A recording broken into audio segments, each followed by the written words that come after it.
everyone. Thank you so much for joining in. We'll just wait for 2 more minutes and allow everyone and most of the attendees to start to come in, and then we'll start. So would appreciate your patience for 2 minutes, please.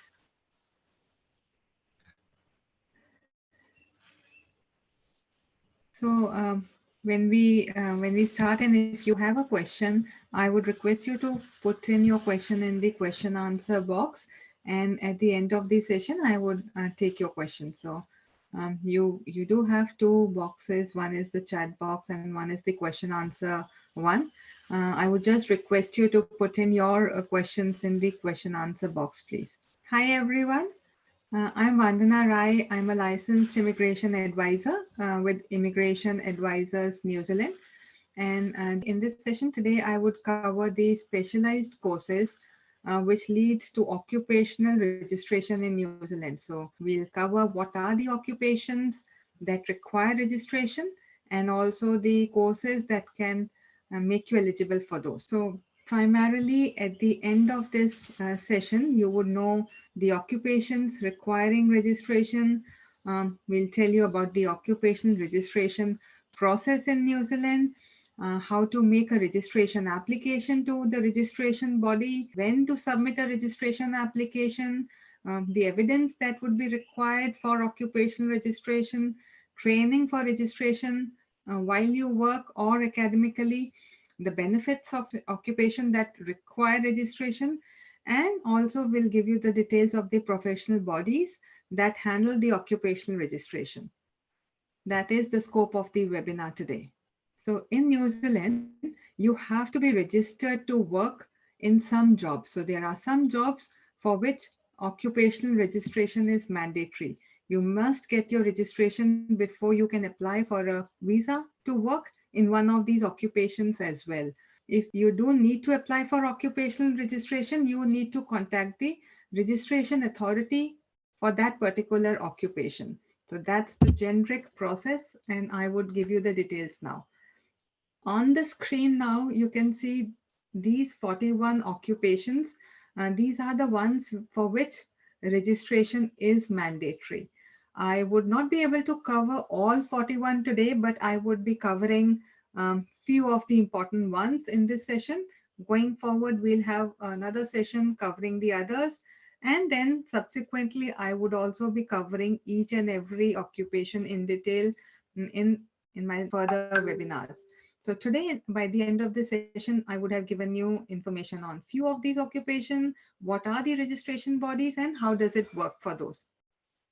Here you can see architect, barrister, dentist, dietitian, electrician, enrolled nurse, pharmacist, teacher, psychotherapist, plumber, gas fitter, drain layer. So just to name a few. So we'll move on now. Another update that I wanted to give everyone was that until now, social workers were not required to be registered. So it wasn't an occupation for which registration was mandatory. But New Zealand is in the process of shifting to mandatory registration for all social workers, and in the next step forward to enhance the professionalism in this sector. And from February 27, 2021, it will be mandatory for all social workers to be registered. So we'll have another profession added on to this list. So just to give you an overview of how things work. If you think that you may be eligible to get a job in one of those occupations, if you think you are qualified, first thing for you to do is check if you need to be registered. So in every occupation, or if in every sector, there are certain occupations which may require registration. There could be certain which may not. So just to give you an idea, enrolled nurse requires registration. Caregivers, personal care assistants do not. In the teaching sector, teachers require registration. Teachers in the EC sector, primary, secondary, whereas teacher aides, relief teacher do not need registration. So first, if you're working in a sector, check if you do need to get registered.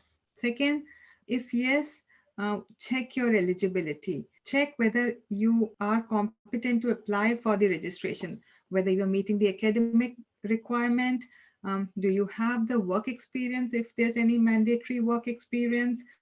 Do you have a professional reference? A lot of occupations would need professional reference as well.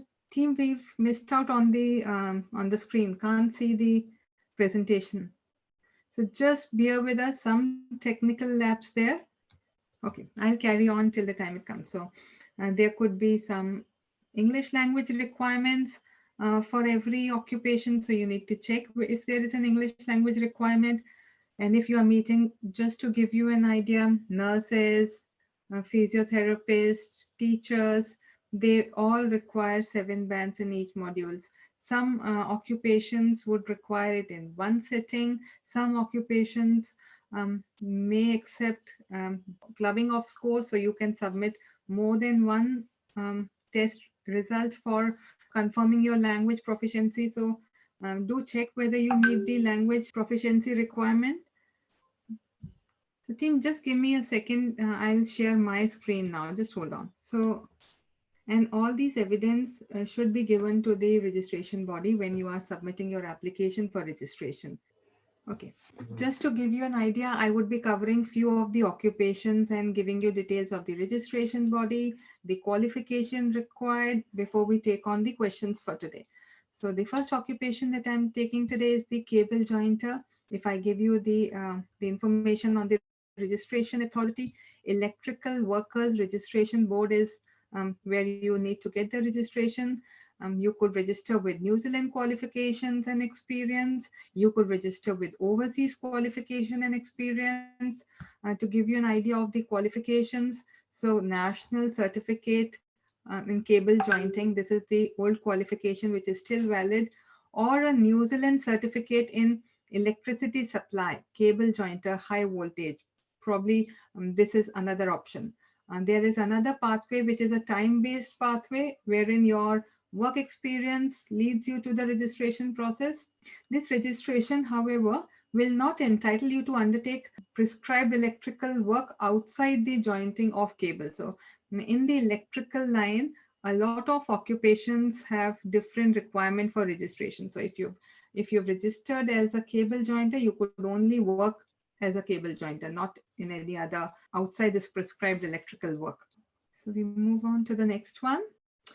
Similarly, electrician, the registration body remains the same. Line mechanics, the registration body remains the same. For line mechanics, apprenticeship is a requirement.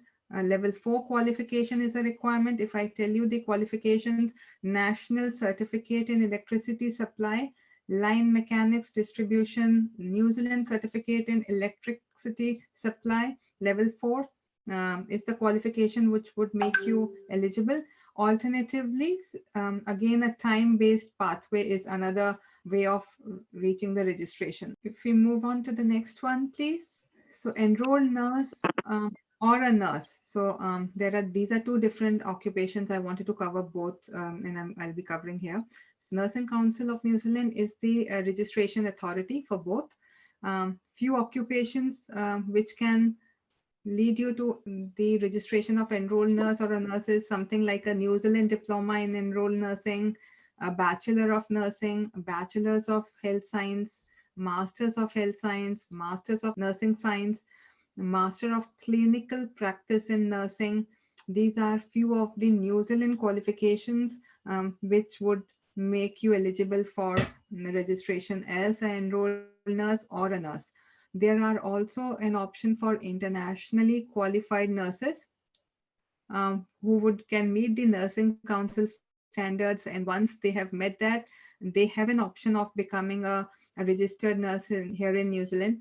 Have to meet the language proficiency, especially, and they have to do a competency assessment program, which is called a CAP. It's a program which they can do here on a visitor visa before moving on to get the registration with the Nursing Council of New Zealand. So we move on to the next occupation that we have, financial advisor. The registration authority is the Companies Office Financial Providers Register. Few qualifications which can make you eligible for the registration: a New Zealand certificate in financial services, a level 5 qualification, New Zealand certificate in financial services. You could specialize in any of these fields like financial advice, investment, life and health insurance, general insurance, residential property lending, personal lending, banking. Organizations here can still employ you, but you would not be allowed to give financial advice unless you are registered. So a very good option for those who have a lot of overseas experience in this stream and the qualifications are not too long. Do get in touch with us if you are interested in one of these specializations. Insurance advisor. Again, the registration authority is the Institute of Financial Advisors. In this particular registration, the transitional licensing starts from 15th March 2021. And MBIE has announced that from 15th March 2021 is the start for the new financial advice regime. It's the revised date following the delay, which was scheduled to happen earlier this year.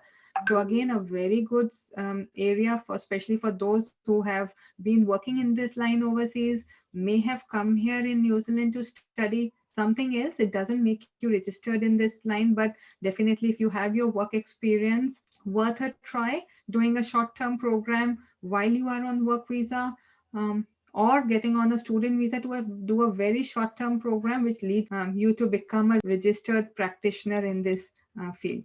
So please do get in touch with us if that's what interests you. Another occupation that I want to cover today is of a surveyor. The registration body is New Zealand Institute of Surveyors. A few qualifications which are very specialized ones, which can take you to the registration for this particular occupation is a bachelor's of surveying.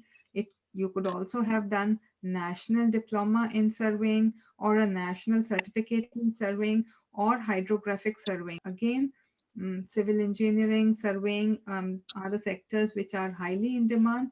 So definitely, if you're thinking of studying a program or if you already have a similar background, worth considering whether you can do something so that you have the registration to work as a surveyor here.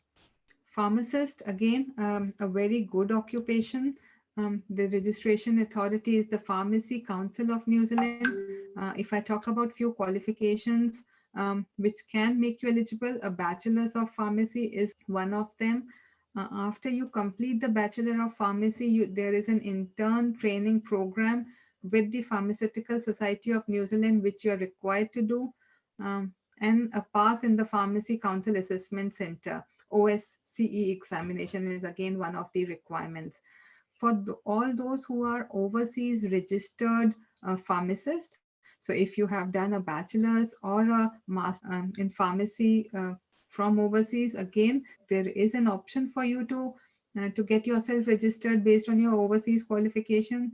Especially eligible would be the ones who would have worked as a registered pharmacist in a clinical setting within a community or within a hospital pharmacy for at least 12 months in the last 5 years. So if you've done a bachelor's of pharmacy or a master's of pharmacy back home, if you have worked at least for 12 months in last 5 years, definitely an option for you to work on. If we move on to our next occupation, first thing that you need to see is whether the initial teacher education program that you are thinking of doing, whether it's approved by the Education Council or not. So first thing for you to do is select a program that leads you to registration. It could be a bachelor's of teaching, it could be a graduate diploma in teaching, it could be master's of teaching and learning, and the program could specialize in primary or in secondary, really depends on the sector that you're thinking of teaching subsequently. You need to meet the academic requirement, you need to meet the English language requirement. Most of these occupations require a language proficiency of at least 7 bands or equivalent in each module.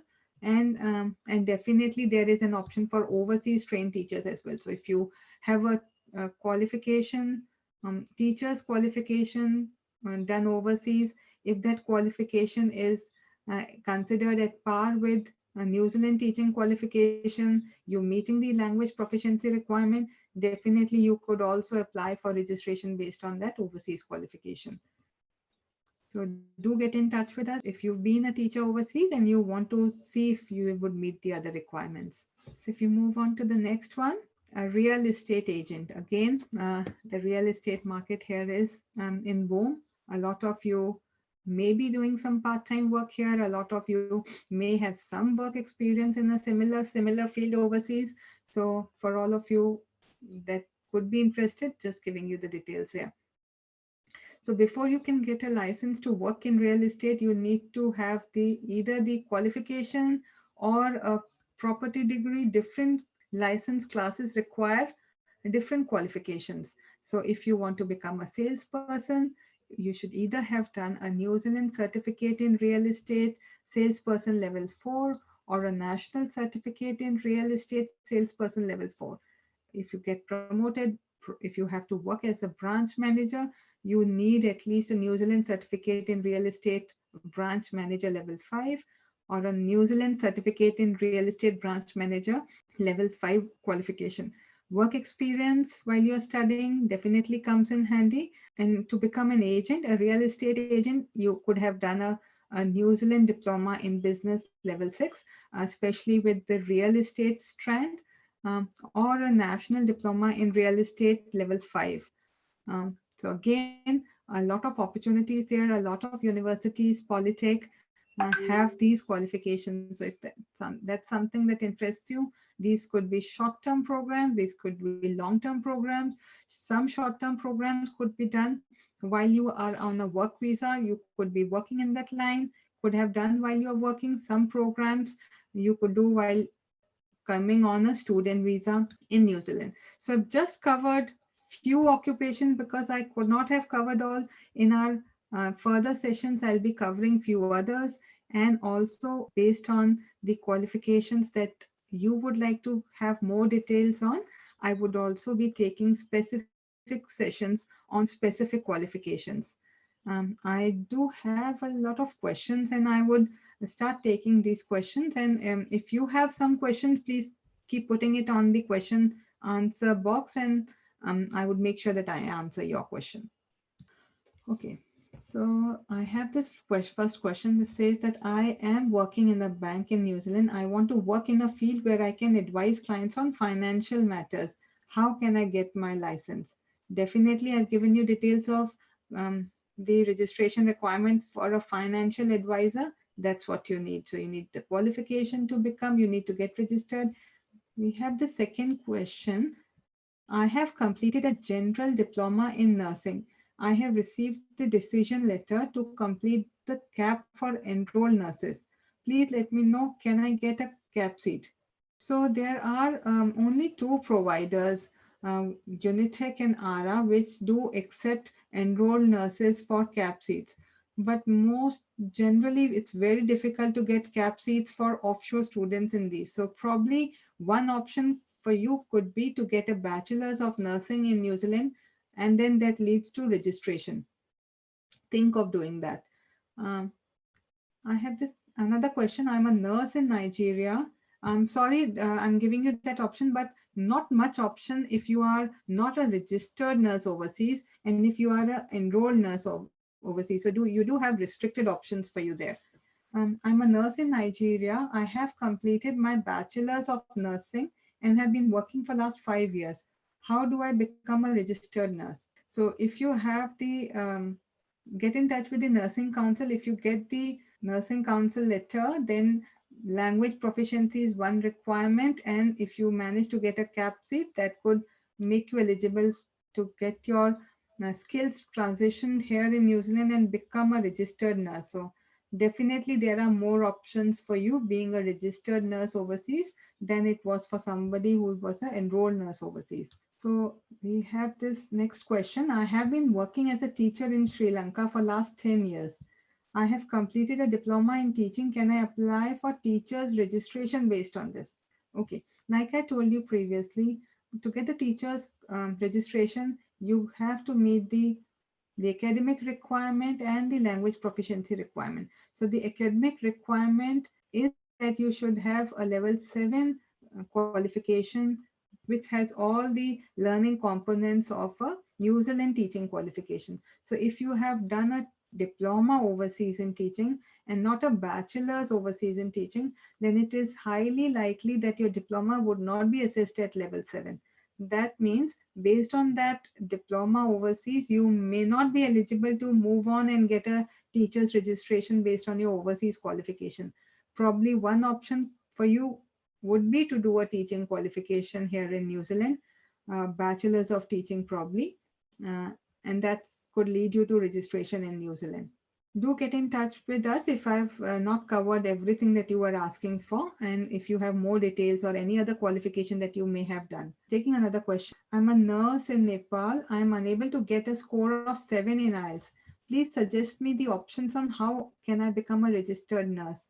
So for your overseas, for registered nurse to move on to the to get registration here in New Zealand, definitely language proficiency is mandatory. 7 bands or equivalent, PT score or OET score is mandatory. If you think you cannot do it, probably one pathway for you is to get the registration through a bachelor's of nursing, because to enroll in a bachelor of nursing, 6.5 IELTS is the requirement. So if you're struggling on the language proficiency, probably better to start off with a bachelor's of nursing if you can get 6.5 bands in IELTS. I've got this another question. I'm currently on a partnership based visa. My partner is on an essential skills work visa. I have done Bachelor of Education in India, but I have not worked as a teacher. Please let me know if I can apply for a teacher's registration in New Zealand. Definitely, you can try. For a teacher's registration in New Zealand, you have the academic requirement. If your academic qualification is considered equivalent to a New Zealand teaching qualification, that's the first thing. If your language proficiency is meeting the requirement, there is no mandatory work experience requirement for you to move on to become a registered teacher. So you, even if you've not worked as a teacher, doesn't matter, you may still be eligible. So please do get in touch. I have this question. I have been living in New Zealand for last 6 years. I have completed my master's here. Now I'm interested in studying a teaching course. Please let me know if I still require to get the English score, or will I be able to get a waiver based on my New Zealand master's? And secondly, if I have not done a previous relevant qualification, can I still do a teaching course? So first thing, for teaching, unfortunately, you could not be given a waiver because that's not a education provider's requirement.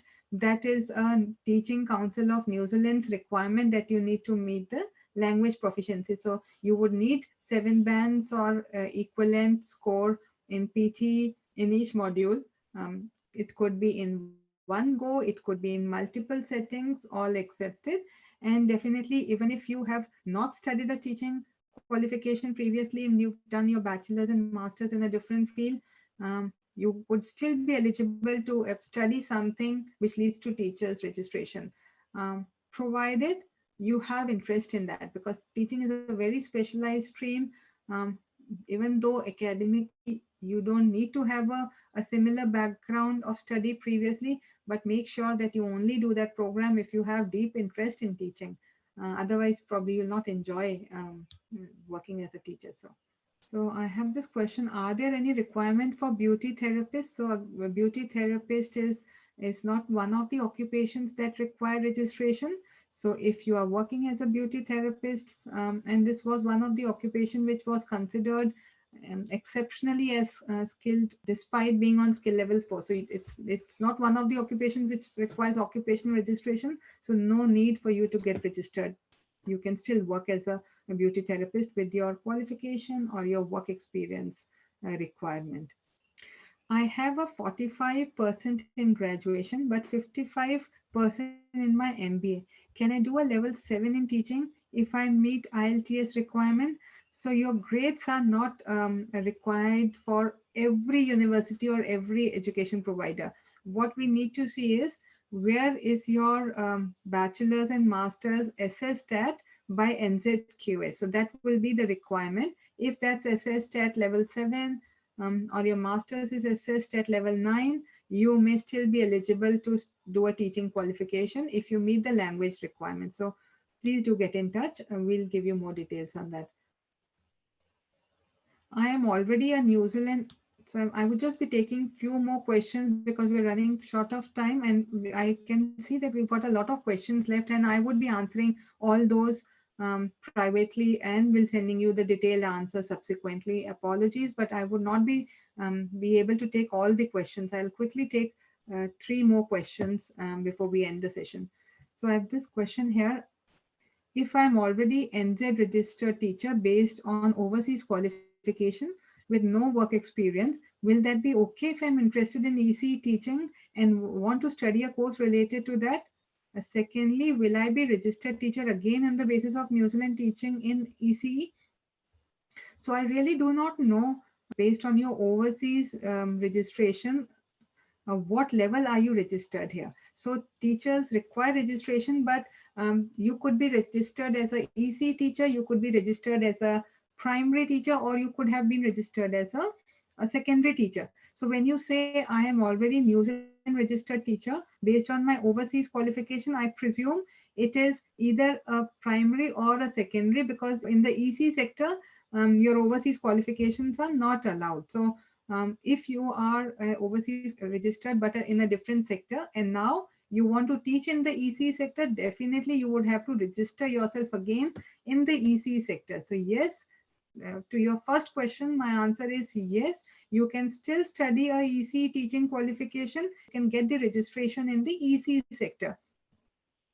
Yes, so definitely. And your second question, will I be registered teacher again? Definitely, you will be registered teacher again. So in that case, you will have the registration to teach in two sectors. If your previous one got you a registration to teach as a primary teacher, this one will give you a registration to teach in the EC sector. So definitely possible there. I have done bachelor's in teaching, working as a teacher in India. IELTS score 7.5. How can I check whether I'm eligible to apply for a teaching registration? So do send us your details. I would be happy to assess that and get back to you on this. So there's another question. I am doing PG diploma in early childhood course from IGNOU, India. Will it be considered at level 7 as per NZQA? So a PG diploma will never be at level 7. A PG diploma most probably would be at level 8. When for the teaching registration, when I say level 7 is the requirement, the teaching council requires level 7. They also require 360 credits. And even if your PG diploma, in any case, even if it was level 7, it would never be 360 credits because PG diplomas are generally 1-year programs. So highly unlikely, I would say that. So do get in touch with us, and I can give you alternate options of doing programs which could make you eligible for registration here in New Zealand as a teacher. Will graduate diploma in secondary teaching allow me to teach primary school and secondary schools both? So in New Zealand, you get the registration for a specific sector. So I would say decide which sector are you interested in teaching in. So if you're interested in teaching in the primary sector, better for you that you do a qualification which makes you registered in the primary sector. I do see a lot of questions that I've not been able to answer. I would be getting in touch with you individually, and I would be making sure that I do provide you with the questions that you have, and probably be able to give you clarity in the space that you are looking for. Thank you so much for joining in today. I would be having more such sessions, and we'll try and give you as much clarity on these individual occupations as well, depending upon the interest areas that you all put in today. Thank you so much. Really appreciate your joining in on a Friday evening. Thanks.